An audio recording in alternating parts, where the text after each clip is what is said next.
Welcome back to the Director's Garage. You like the head movement there? I'm your host, and of course, resident idiot. What else would I be? Michael. And today I'm doing a deep dive on these, the Campfire Audio Andromeda. At the same time, we're going to be doing a Shootout. It's a Shootout combo episode with the unique melody Mest, the mighty Mest. I can't wait. But first, I'm gonna put that off for just a couple of minutes so I can do some headlines. Now, today's headlines are a Director's Garage studio update. This is going to explain why occasionally we go a little bit longer between episodes than I'd like. Now, the first is I've added a new computer to the Director's Garage, and let me tell you, installing all that software again and getting it all working and talking to each other, that is a time suck and a half.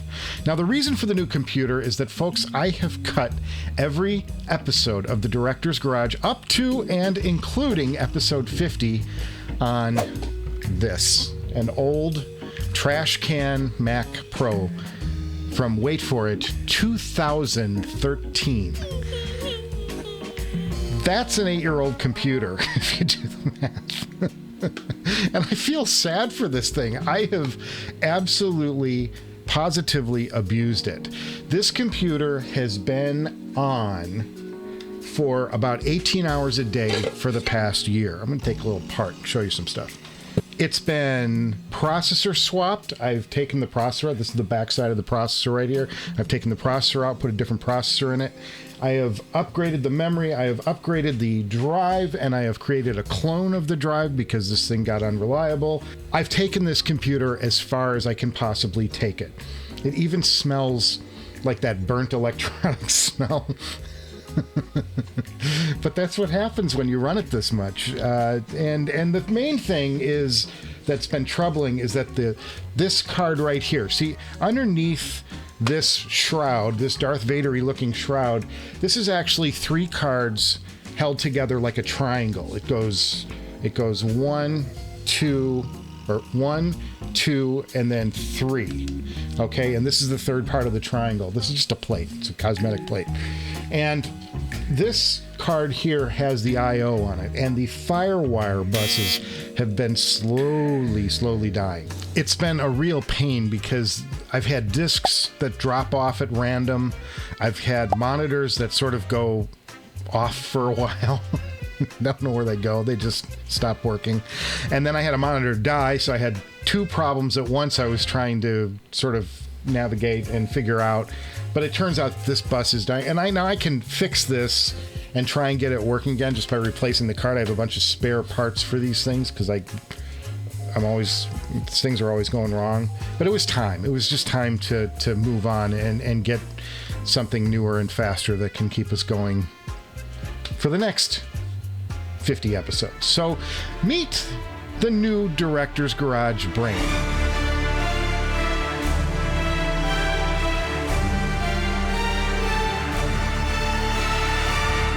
This is a 2019 Mac Pro I picked up on eBay. Even though this thing is used, it costs as much as the Stax purchase. There's simply no avoiding it. It had to be done. This computer has 16 cores, 192 gigs of RAM, a 4 terabyte internal drive, and a Radeon Pro Vega 2 graphics card for those nerds out there like me. It is super fast, and it will work for us into the future. I also replaced the bad monitor and put the monitors up on arms to free up some desk space while we're shooting here. And the Genelecs now, instead of being upright, are now sideways, and so the monitors kind of just float above the speakers, which is a nice arrangement. You see, I write for a living, and at least when I'm not directing, Director's Garage, get it?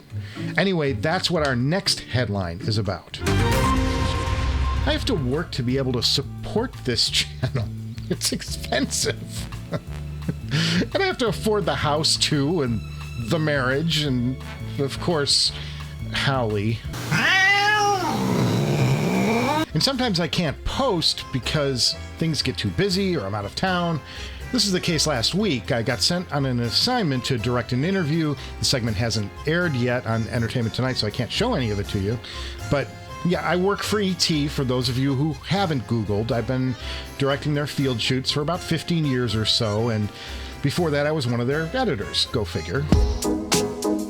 Now, the segment that I shot was an interview with Nancy Wilson from Heart. Now, she's got a new solo album coming out. A few tracks are available now if you care to listen, including a tribute to Eddie Van Halen that's pretty cool.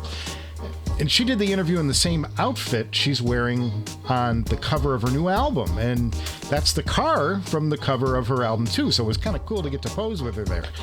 But we did the interview at her home studio where she recorded all of the parts for the new album. The other instruments were recorded separate in other cities, and then they assembled it as if everyone were playing in the same room. Now, the first time a record was done this way, at least successfully, was for Frank Sinatra's 1993 album, Duets.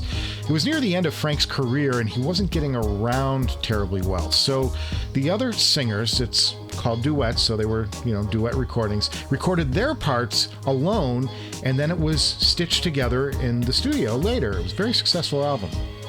I know that's a rat hole, but you know me, I kind of wander all over the place.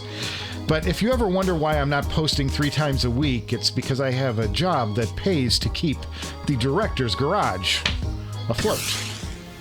And those are your headlines for today.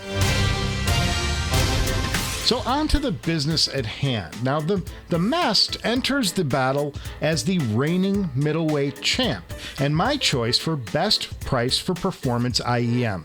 Yes, the Noble Sultan is my overall favorite IEM, but the Mest hits that perfect spot of not crazy expensive and the best sound around that price point. They'll set you back about $1,300. Now, that's a lot of money, but it's not crazy money in today's IEM game. And today they're going to get a big challenge from the $200 cheaper Campfire Andromeda. The Andromeda impressed me when I took it first out of the box and listened to it, and it has some real advantages over the Mest, as you're going to see. But is it enough to take the crown? If it is, I got to buy it. That's the way it works around here at the Director's Garage, because this IEM was provided to me by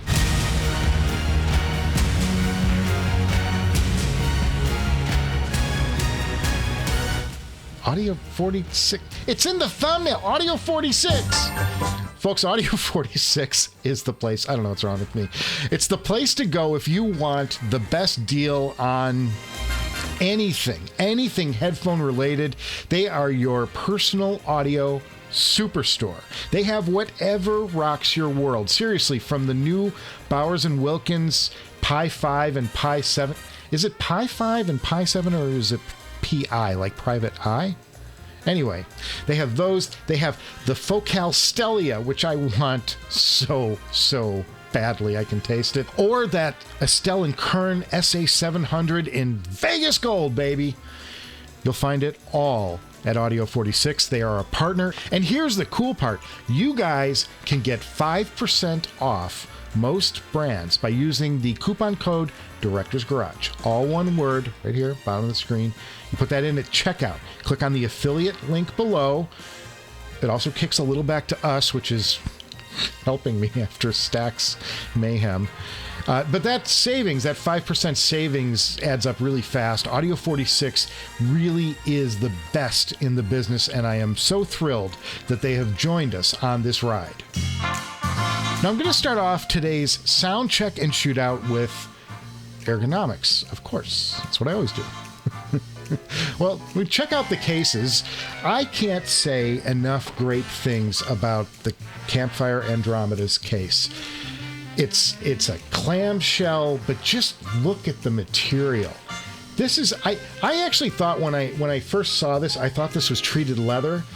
I actually now think it's cork. I think this is a cork, and I'm not going to test it, but I would bet that if I threw this in the bathtub, it would float. We all float down here. Creepy. Anyway, by comparison, the Mest's case, folks, this thing's butt ugly. It's great if you want to carry like a change purse but the graphics on the outside really don't say anything about the design on the inside. I don't know what Unique Melody was thinking when they designed this thing or ordered it from somebody, but it kind of looks like Pan Am luggage, like a mini Barbie's Pan Am. Next, let's talk cable. I have a love-hate thing going on with the Andromeda. The cable feels more like a rope I might use if I were a Boy Scout and I needed to like tie up like some sticks or something, or I needed to show you how to tie a knot and demonstrate, get my little badge.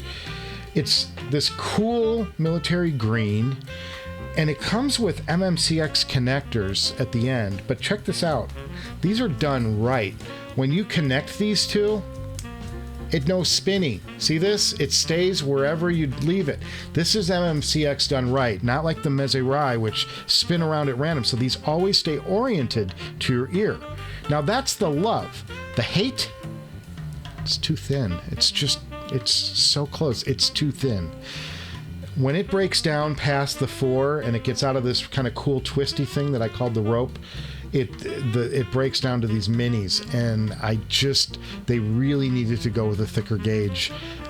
Otherwise, it's an absolutely amazing cable. It just is too fragile at the end where it needs a little bit of beef. Now the Mest, by comparison, thick. You could fit 3 of the Campfire cables inside one Mest cable. I mean, it's that thick. And it's even on the headphone side of it, after the Y split, it's super thick. Like, you're not worried that this cable isn't going to last. Only complaint maybe is that the coating feels a little bit on the cheap side, but I can't really complain though. This is going to last. Now moving on to fit, both of these IEMs feel just great. The Andromeda maybe a little bit more so because they're a little bit lighter. I like the feel of the aluminum against my skin. It feels better to me than maybe the plastic of the Mest, but the Mest are a little more contoured, so maybe I kind of like that. But they're a little bulkier than the Andromeda, and they're a touch heavier. Not that it's like a deal breaker. In fact, the fit of these is not a deal breaker on either of them. They're both perfectly comfortable. But as far as styling, I gotta hand it to the Campfire Audio Andromeda. First of all, the anodized green looks totally killer. It's got these machined screws with custom heads in them. They kind of look like little machines, little audio delivery machines. You know, they're super cool. The Mest, well, the Mest has got this shard thing going on with carbon fiber. It's like shards of red, or you can get them in blue also. I think they look decent, but they're a little on the safe side, I think, for what this headphone does. For me, it's an easy score for the Andromeda. Now, inside these housings, things couldn't be more different.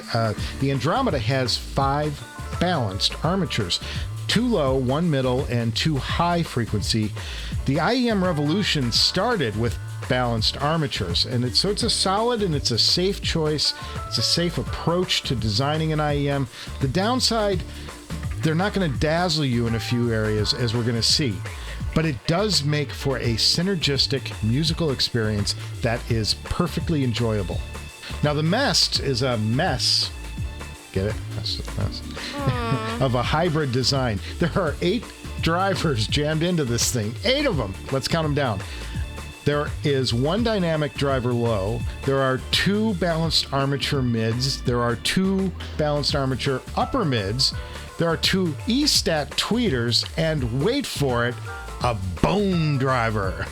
My favorite driver of all time, the bone driver. Come on, say it with me. Say it with one time.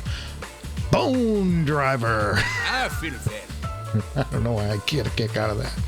Somehow, all of it works together, though, and when you start increasing the number of drivers, John Moulton interview taught us, it introduces all kinds of potential for problems, and the Mest handles most of these, but not all, extraordinarily well.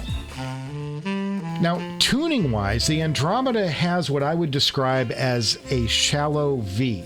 The mids, they aren't too recessed, but they are recessed just a bit, and they sound terrific. They sound really good.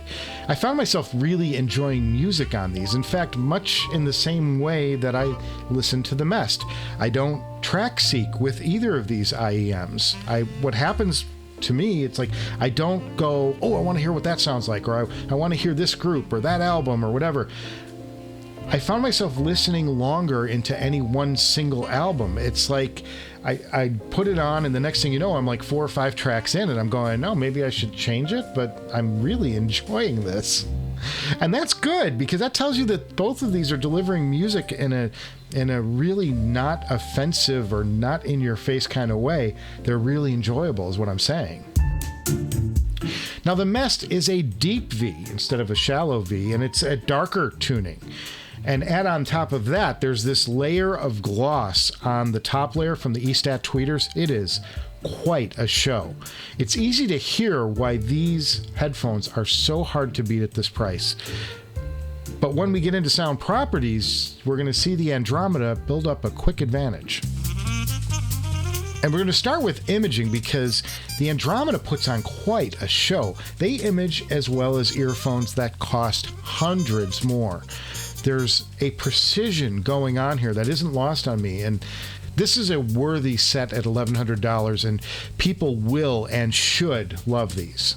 You listen to an album like Rush's 2112, which is this amazing soundscape. If you haven't listened to Rush's 2112 before, do yourself the favor and just go play side one, because it's like crazy, crazy good, and the stereo effects on that are worth the price of admission. Now, the Mest is behind in both imaging and soundstage. Nothing is as precise on these as the Andromeda. So let's talk sound structure. And you know, when I'm talking sound structure, I'm talking treble, I'm talking mids, and I'm talking bass. And you know there is no way I'm starting with the treble. I don't know why I do that. It just thrills me to no end. Starting with the bass, there is a lot of mid-bass presence on the Andromeda. It's impressive. It's surprisingly thick. Where it's lacking, though, is in the sub-bass and the slam. There is some slam here. I just wish it had a little bit more. And the Mest's bass is just terrific. It's robust and it's deep. It's got a little bit of bloom to it, but man, that's a trade-off you're going to be happy to make.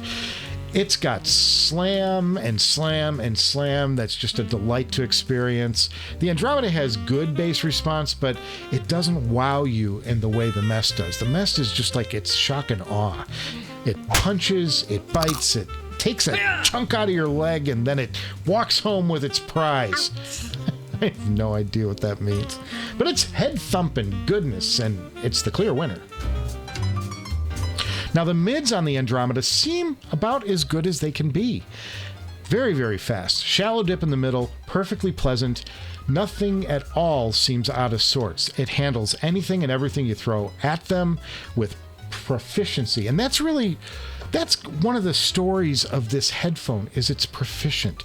It just, whatever you throw at it, you want to listen to a piano sonata, fine, doesn't care. Want to listen to some jazz, sounds great. Want to listen to hip hop, no problem. It can handle anything. And that's a testament to how good this headphone is. Vocals are clear and sharp. The guitars are terrific in their presentation. Everything is just specific. Whereas on the Mest, the mids are the Achilles heel of this headphone. It's recessed and it's tuned to absolute perfection, but the mids are slow. You can overwhelm the mids on the Mest in the wrong circumstance.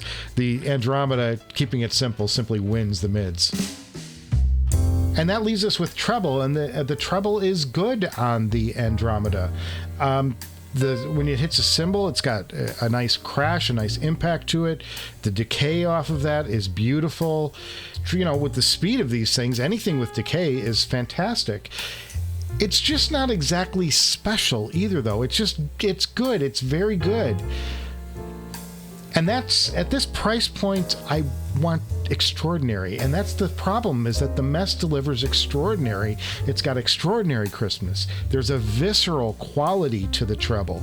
It's not shouty, it's not piercing, it's just this wonderful experience. It's an E-stat, and it's a clear win here for the Mest. Let's talk about music, and you know I love to talk music, and I'm going to start today with R.E.M. and Pop Song 89. Now, this is off of the Green album. This is the first R.E.M. album under their Warner deal. Diehards kind of labeled this the Great R.E.M. Sellout. It's funny, but the reality is that if a label offers you a ton of cash, you would be damn stupid not to grab it. And this album, despite its critics, is one of R.E.M.'s strongest collections. Everything is running on all cylinders. It flows perfectly, there are great hooks, and Pop Song 89 has tom rolls that splatter across the soundstage, and the Andromeda is spot on presenting those things in a 3D space to an impressive effect. The song has a live feel to it on the Campfire. Thoroughly enjoyed it. The Mest delivers a kicking bass, but the airiness feels less lofty, and you can hear how slow these headphones are. Next up, we're going to Adele, and I'm going to talk about Rolling in the Deep off of her album 21. There is a nice bass going on, and this track really shows off the speed of the Andromeda. The decay on the reverb, again, terrific. It's balanced armatures, speed. It doesn't quite dig as deep as I would like to on the sub. There's just a little bit of roll-off down there. But the thing of it is, I love how musical these earphones are. They are really enjoyable to wear. Nothing is harsh. Someone put a lot of effort into this set, and it shows. Now on the Mest, the largest of the room where Adele is singing, it kind of shrinks up. But there is this thumping bass drum down low, boom, boom, boom. And so I wind up liking the song on both headphones for very different reasons. And finally, I'm going to talk about Stevie Ray Vaughan and Couldn't Stand the Weather. This is one of Stevie's signature tracks.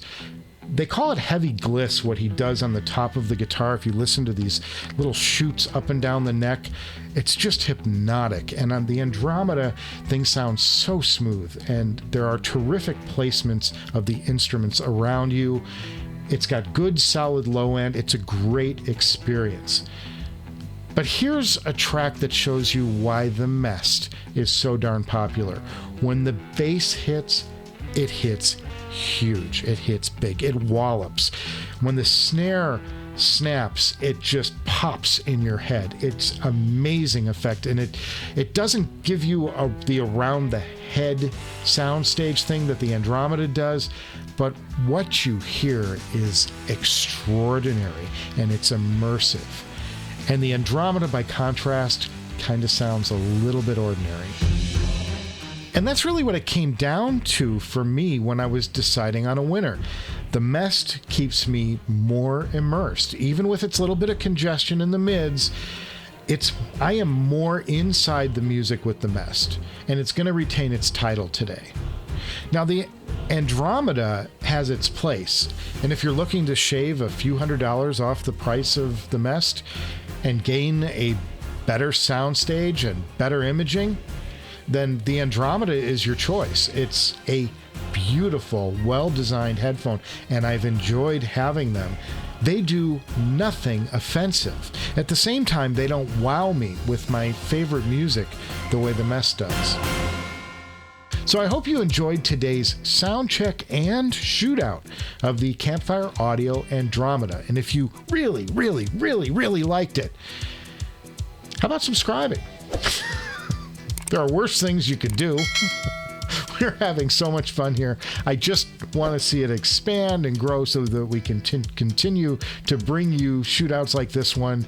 This is a great battle, and both IEMs are terrific. Of course, I have to thank Audio 46 for sending the Campfire Andromeda our way. I've loved having these in-house for a few weeks, and I'm going to be honest with you, I'm really going to miss these things. Now, next up, we're doing a quick hit of a brand new IEM that just hit the market a few weeks ago.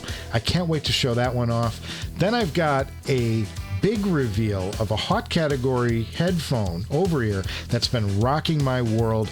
I've been holding that back as a secret to you guys. It's time to let that one out. And then it's our next iFi selection. That's already in the house. I can't wait to learn what they've sent our way. That's a blind what's in the box. So we have a lot coming up. Again, subscribe, hit the little bell thing so you don't miss a moment. Give us a thumbs up if you liked today's episode, or do the other thing if it annoyed the hell out of you. Thanks either way, and I will be back before you know it.